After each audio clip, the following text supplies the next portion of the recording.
और एक बड़ी खबर मऊ से, जहां पर घोसी में सीएम योगी आदित्यनाथ की मीटिंग को लेकर अपडेट आया है। मंत्रियों और एनडीए नेताओं के साथ बैठक को लेकर अपडेट है। उपचुनाव की तैयारियों की समीक्षा कर रहे हैं सीएम योगी आदित्यनाथ।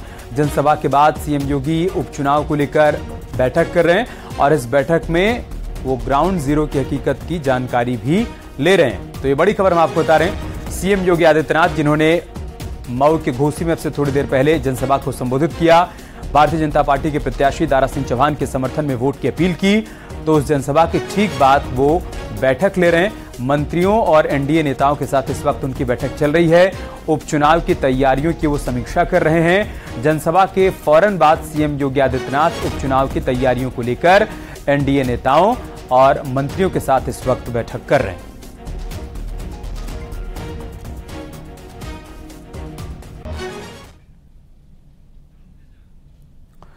बुलंदशहर के अनूप शहर के अलीगढ़ रोड पर होटल के बाहर खड़ी स्कूटी में आग लग गई। आसपास मौजूद लोगों ने काफी मशक्कत के बाद आग पर काबू पाया। भीषण गर्मी के चलते गाड़ी में आग लगने की आशंका जताई जा रही है। स्कूटी मालिक होटल में खाना लेने के लिए गया हुआ था और इसी दौरान स्कूटी होटल के बाहर खड़ी थी और देखते देखते उसमें आग लग गई।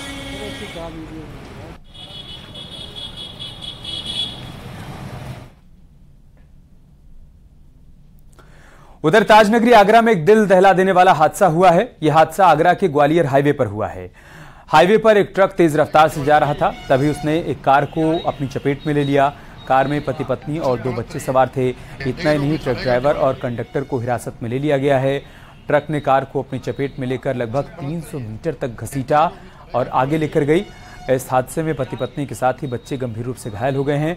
घायलों को इलाज के लिए अस्पताल में भर्ती करवाया गया है। अब ट्रक और कार एक्सीडेंट का सीसीटीवी फुटेज सामने आया है, जो कि सोशल मीडिया पर वायरल हो रहा है।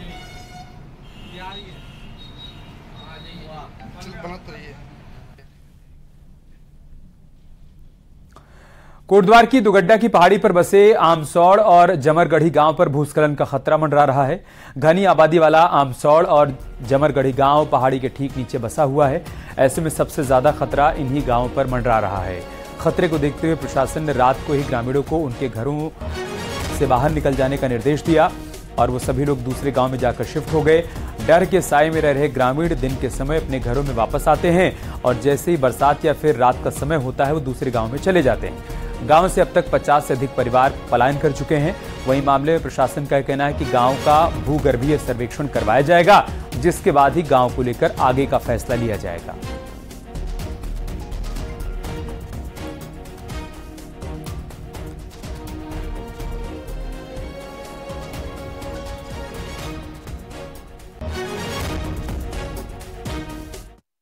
दिक्कत क्या हो रही है, जब भी थोड़ा सा आसमानी वो हो रहा है, बहुत दिक्कत हो रही है। और जो है हमें यहाँ से जो है घर छोड़ करके जाना पड़ रहा है और घर दूसरे के घर में शरण ले रखे, वहीं शिफ्ट हो रखे हैं। हमें तो बहुत डर है। रात को हम बेचैनी है। हमारे साथ में छोटे छोटे बच्चे, बच्चों का अभी 1-1.5 महीने का बच्चा, 1.5 महीना भी नहीं हुआ, उसको लेकर रात इधर उधर जाते रहते हैं। सवेरे आते हैं अपने घर में थोड़ा बहुत खाना खाते हैं, बारिश आ जाते हैं तो हमें से भूखे चले जाते हैं। बहुत परेशान है। प्रशासन आया, पटोरी आया, रात को उस दिन पुलिस आया, घर से बाहर निकलो सवेरे पट। साथ ही अभी सुरक्षा के दृष्टिगत ये किया था कि भाई उनको जो है दूसरी जगह शिफ्ट कर दें अभी फिलहाल, लेकिन उसमें अभी जो हम प्रस्ताव भेज रहे हैं इसमें कि भूगर्भीय सर्वेक्षण इसका जो है कराया जाएगा और यदि उसमें जो है इस तरह की क्योंकि तकनीकी चीजें हैं और भूगर्भीय सर्वेक्षण कराने के उपरांत जो है फिर उनको जो भी सरकार निर्णय लेती है तो उसमें अग्रिम कार्रवाई की जाएगी। लगातार बादल फटने की घटनाएं सामने आ रही हैं दुगड्डा की पहाड़ियों पर और इस समय हम उसी इलाके में मौजूद है। ये आमसौड़ का वो गांव है जो अब खाली कर दिया गया है। यहाँ से लोगों को दूसरी जगह जो आसपास के जो गांव है वहां पर शिफ्ट करने के आदेश प्रशासन की ओर से दिए गए हैं कि किस तरीके से जो लोग हैं वो यहाँ पर रहने को मजबूर है, क्योंकि ये पूरा जो इलाका है वो इस समय डेंजर जोन में है। कई सारे जो यहाँ पे 20 से ज़्यादा जो परिवार है वो यहाँ से शिफ्ट कर चुके हैं, क्योंकि पीछे जो इस गाँव के जो पीछे जो बड़ी पहाड़ी है वो पहाड़ी लगातार उस पर भूकटाव होता जा रहा है और लैंडस्लाइड होता जा रहा है इस पूरी पहाड़ी पर।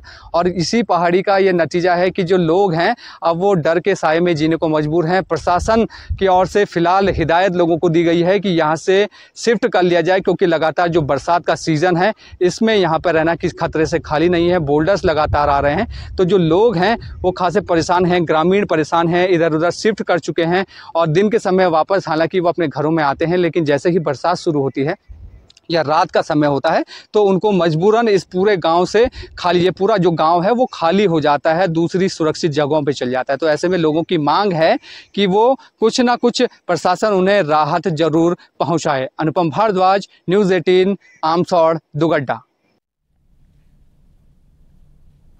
खबर उत्तरकाशी से, जहां पर लाइफलाइन तामाखानी सुरंग में पानी का रिसाव बना हुआ है, जिससे स्थानीय लोगों को आवाजाही करने में काफी परेशानी हो रही है। ट्रीटमेंट के नाम पर करोड़ों रुपए खर्च करने के बाद भी उत्तरकाशी गंगोत्री हाईवे पर तांबा खाड़ी सुरंग में पानी का रिसाव अभी तक रुक नहीं पाया है। हालात ऐसे हो गए हैं कि नियमित सफाई नहीं होने के चलते पानी के रिसाव के कारण सुरंग में जगह जगह कीचड़ और गंदगी का अंबार है, जिससे स्थानीय लोगों का चलना भी मुश्किल हो गया है। कई लोग सुरंग के अंदर घायल भी हो चुके हैं। एक तरफ सुरंग के बाहर गंदगी का अंबार है, उससे लोग परेशान हैं, तो दूसरी तरफ सुरंग के अंदर जमा गंदा पानी लोगों के लिए मुसीबत बना हुआ है। जो गंदगी है इससे बहुत परेशानी होती है। हम जो है स्कूल जाते हैं सुबह शाम, तो हमें दिक्कत होती है यहाँ से। यहाँ पे कीचड़ है, यहाँ पे बहुत सारी परेशानी होती है। यहाँ पे पशु जो है यहाँ पे जो कांच के वो गिरा देते हैं, तो उनको भी बहुत परेशानी होती है। और यहाँ पे बदली के कारण कई लोग आ जा नहीं सकते। उत्तरकाशी में तामाखानी स्थित टनल को हैंडओवर करने के लिए प्रयास अभी गतिमान है और अभी प्रयास यही चल रहा है कि टेक्निकल जो डिटेल्स हैं वो सिंचाई विभाग द्वारा बीआरओ के साथ साझा की गई हैं और एक बार उनका अध्ययन करने के उपरांत बीआरओ द्वारा अग्रिम कार्रवाई इसमें की जाएगी। रुक रहे छोटे से ब्रेक के लिए, जल्द लौटेंगे कुछ और खबरों के साथ। आप देख रहे हैं न्यूज़ 18 उत्तर प्रदेश उत्तराखंड।